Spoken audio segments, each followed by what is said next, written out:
चंदनपुर गांव में हरिया नाम का एक नाई रहता था, जो अब काफ़ी बूढ़ा हो चुका था।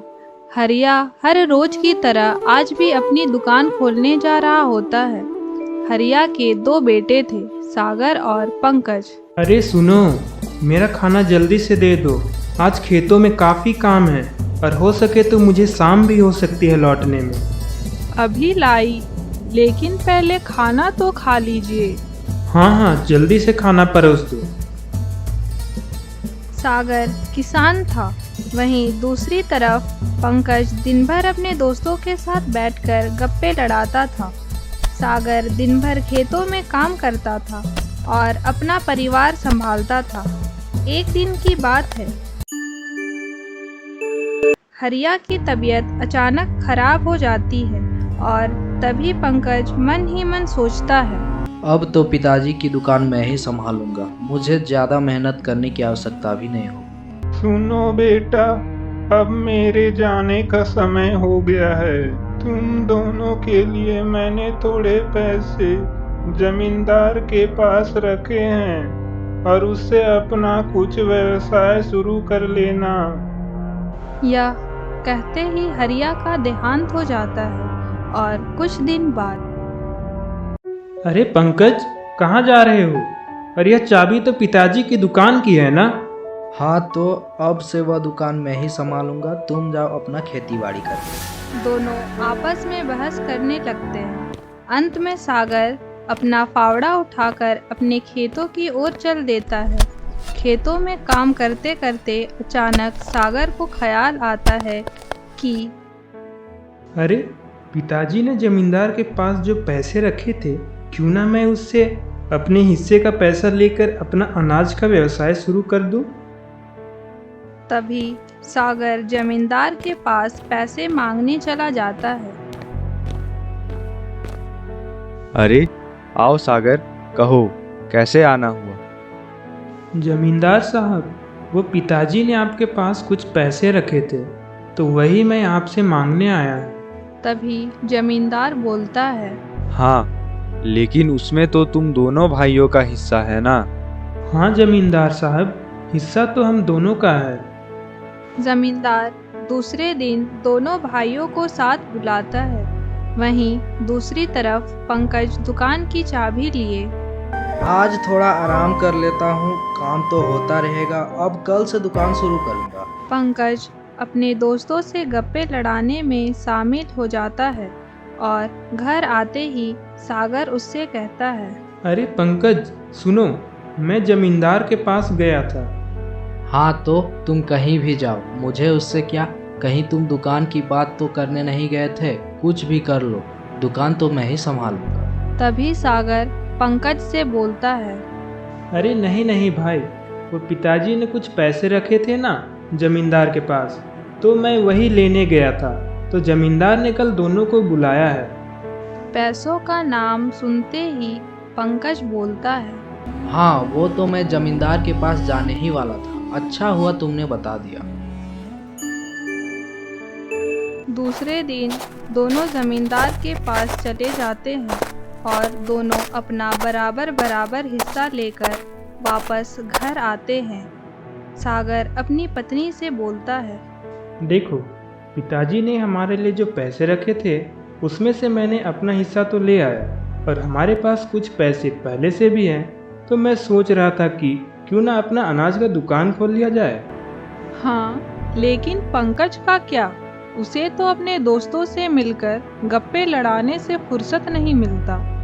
मैं भी वही सोच रहा था, लेकिन उसने कहा कि वह अब पिताजी की दुकान संभालेगा।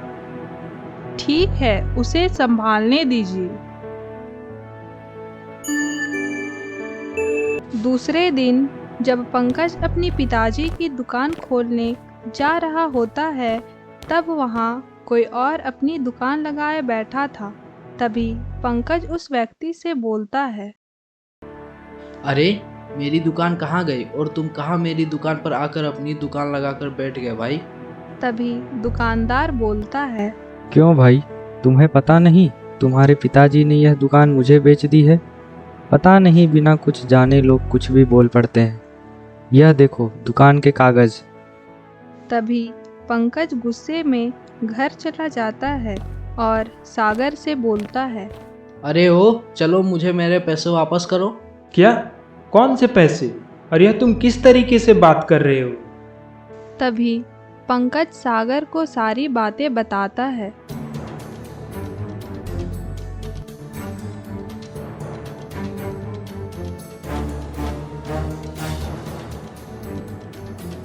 हाँ, तो जो भी पैसे पिताजी ने रखे थे उसमें से तो दोनों का बराबर हिस्सा होना चाहिए था। अच्छा, क्यों ना हम दोनों मिलकर एक नया व्यवसाय शुरू करें? अरे नहीं नहीं, तुम अपना व्यवसाय अपने पास रखो, मैं खुद ही कुछ कर लूँगा। पंकज फिर से अपनी नाई की दुकान शुरू करने के लिए जमींदार से पैसा उधार मांगने जाता है। पैसे तो मैं दे दूँ, लेकिन समय से मुझे मेरे पैसे ब्याज सहित वापस मिल जाने चाहिए। हाँ हाँ जमींदार साहब, मैं कोशिश करूँगा कि आपको आपके पैसे वापस लौटा दूँ। पंकज जमींदार से पैसा लेकर अपना दुकान शुरू करता है। उधर सागर अपनी अनाज की दुकान से अच्छी खासी कमाई कर रहा था। कुछ दिन बाद अरे क्या करूं मैं इस दुकान का, कमाई तो हो नहीं रही, अब पैसे कहाँ से लाऊं? उस जमींदार को वापस जो करने हैं, एक भी ग्राहक नहीं आ रहे। तभी जमींदार वहां आ जाता है और पंकज से बोलता है। कहिए जमींदार साहब, बाल कटवाना है क्या? मेरी बाल छोड़, मेरे पैसे कब वापस कर रहा है? जमींदार साहब, मुझे और 1 महीने का समय दे दो, मैं आपके पैसे वापस कर दूंगा। चल ठीक है, दिया तुझे 1 महीने का समय, लेकिन अगर 1 महीने में मुझे मेरे पैसे वापस नहीं मिले तो अच्छा नहीं होगा। पंकज सोच में पड़ जाता है। 1 महीने का समय तो ले लिया, अब पैसे कहाँ से लाऊं? सागर से भी पैसे नहीं मांग सकता और दुकान से भी कुछ खास कमाई नहीं हो रही। पंकज अपने घर चला जाता है और कुछ दिन देखते देखते महीने निकल जाते हैं।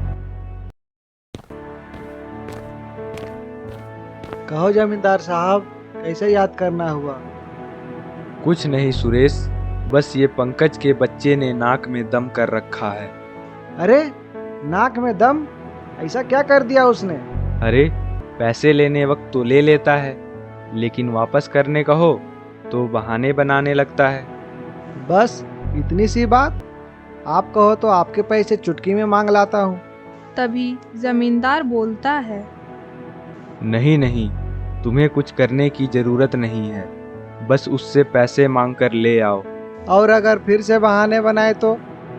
अगर ना दे तो उसकी दुकान की चाबी मेरे पास ले आओ और उसी दुकान को बेचकर मैं अपना पैसा निकाल लूँगा। जमींदार का आदमी पंकज की दुकान की ओर चल देता है। हर रोज की तरह आज भी पंकज अपनी दुकान पर जाता है, लेकिन वहाँ जमींदार का आदमी खड़ा रहता है। अरे यह कौन है? लगता है आज ग्राहक पहले ही दुकान पर इंतजार कर रहा है। और जैसे ही पंकज दुकान खोलने जाता है, अरे भाई दुकान तो खोलने देते।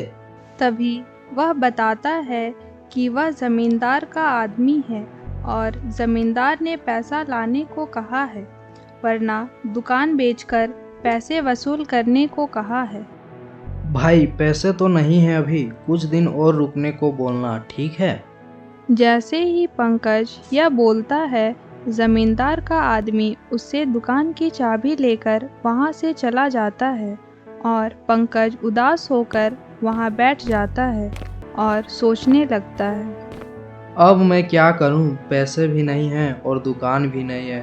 थोड़ी देर बाद पंकज वापस घर आ जाता है। उसे उदास देखकर जया सागर से कहती है। अजी देखिए तो, पंकज कुछ उदास सा नजर आ रहा है। हाँ, ऐसे तो उसे कभी नहीं देखा, पता नहीं क्या हो गया। क्यों ना आप उसे जाकर थोड़ा पूछ लीजिए। नहीं नहीं, वो पहले से ही गुस्से में है। जया के काफी देर कहने पर सागर पंकज से पूछने चला जाता है। अरे भाई पंकज, क्या हुआ? इतना उदास क्यों हो? क्या बताऊं भैया, जमींदार ने दुकान छीन लिया। अरे पर क्यों? ऐसे कैसे कोई तुम्हारा दुकान छीन सकता है? पंकज सागर को सारी बातें बताता है।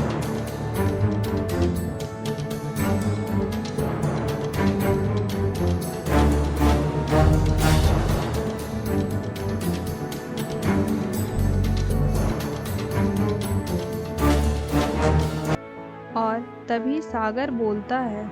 अच्छा, तुम मुझसे पैसे लेकर जमींदार को वापस कराओ और तुम्हें तुम्हारा दुकान भी वापस मिल जाएगा। नहीं नहीं, वैसे भी उस दुकान ने मुझे काफी परेशान कर रखा है। क्यों ना हम दोनों मिलकर मेरी अनाज की दुकान संभालो? पंकज और सागर खुशी खुशी अनाज की दुकान संभालते हैं।